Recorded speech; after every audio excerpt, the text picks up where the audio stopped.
OPS என்ன தாக்கத்தை ஏற்படுத்துவார் இல்ல வெறும் கடந்து போயிடுவாங்களா? ஓபிஎஸ் என்ன தாக்கத்தை ஏற்படுத்துவார்னா கடந்த மக்களவை ரிசல்ட்டை பார்த்தாலே தெரிஞ்சிடும். இத்தனைக்கும் அவர் தேனி போடி நாயக்கருங்கிறாங்க. ராமநாதபுரத்தில் இன்னும் சொல்ல போனா தேனி மறவர் வேற, ராமநாதபுரம் மறவர் வேற. ஆனா அங்க உள்ள பகுதிகளே இந்த இடத்துல எப்படி பண்ணாங்கன்னா, பிரமலைக்கல்லர்கள், கொண்டைக்கோட்டை மறவர்கள் எல்லோருமே அதிமுகவுக்கு பாரம்பரியமா வாக்களிக்கக்கூடியவர். திமுகவுக்கும் இருக்கிறாங்க, திமுகவுக்கு இல்லாமல் இல்லை. பெரும்பாலும் அவங்க தான் ஒரு கொங்குலால கவுண்டர்கள் எப்படியோ, முக்குளத்தூர் எப்படியோ, அருந்ததியர் எப்படியோ, இவங்கெல்லாம் பெரும்பாலும் அதிமுகவுக்கு வாக்களிக்கக்கூடியவர்கள் எம்ஜிஆர் ஜெயலலிதா காலத்துல இருந்து.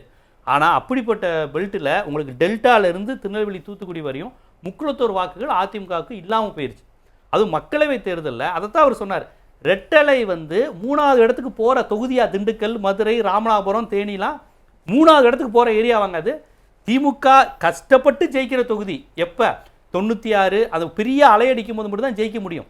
உங்களுக்கு 89ல் அதிமுக 2ஆ பிரிஞ்சிருந்தப்போ கூட திமுக ஜெயிக்கல. திருநெல்வேலியில் பல இடங்களில் வந்து மூப்பனார் ஜெயிச்சார். அப்பேற்பட்ட உங்களுக்கு திமுக எதிர்ப்பு, கலைஞர் எதிர்ப்பு உள்ள பகுதிகளில் இன்னைக்கு ரெட்டையில் 3வது இடத்துக்கு போகுது. அப்போ இதுக்கு டிடிவி ஓபிஎஸ் உடைய வாக்குகள் காரணம்.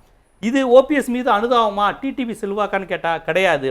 முக்குளத்தோர் மத்தியில் இருந்த எடப்பாடி எதிர்ப்பு, இந்த தாக்கத்தை தான் ஓபிஎஸ் ஏற்படுத்துவார். இதை தானே பலமுறை சொன்னேன். இவங்க திமுக சேர்றாரு சேரல, அதுக்கு முன்னாடி இருந்தே சொன்னேன். இப்போ இவங்க அப்படி சேர்ந்திருப்பது மூலமாக கூடுதலாக தென் மாவட்டத்தில் மதிப்பிழந்திருக்கக்கூடிய அதிமுகவிற்கும் இப்போ திமுகவுக்கும் ஒரு கூடுதல் இமேஜும் வந்திருக்குங்கிறத நீங்கள் மாற்ற முடியாது. அது கண்டிப்பாக நடக்கும்.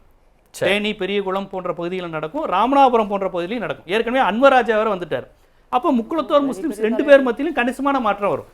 அதாவது தமிழ்நாடு வந்து இத்தனை ஆண்டு காலம் இவ்வளோ வளர்ச்சியோடு இருக்குன்னா அது காரணம் 71 எம்ஜிஆர் ஆரம்பித்த உடனே திமுக காலியாகவும் நினச்சாங்க. காலியானது ஸ்தாபன காங்கிரஸ், சுதந்திரா கட்சி மாதிரி தேசிய கட்சிகளை தான் காலி பண்ணாங்க.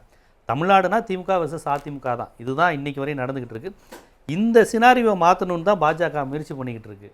இப்போ அதிமுகவோ திமுகவோ மாறி மாறி ஏதோ ஒரு திராவிட உணர்வு, மாநில உணர்வு, பிசிஎஸ்சி, கான்சிஎஸ் இது எல்லாம் சேர்ந்து தான் தமிழ்நாட்டை வளப்படுத்துச்சு. அதை முற்றிலும் அழிக்கணும்னு தான் டெல்லி நினச்சிக்கிட்டு இருக்கு.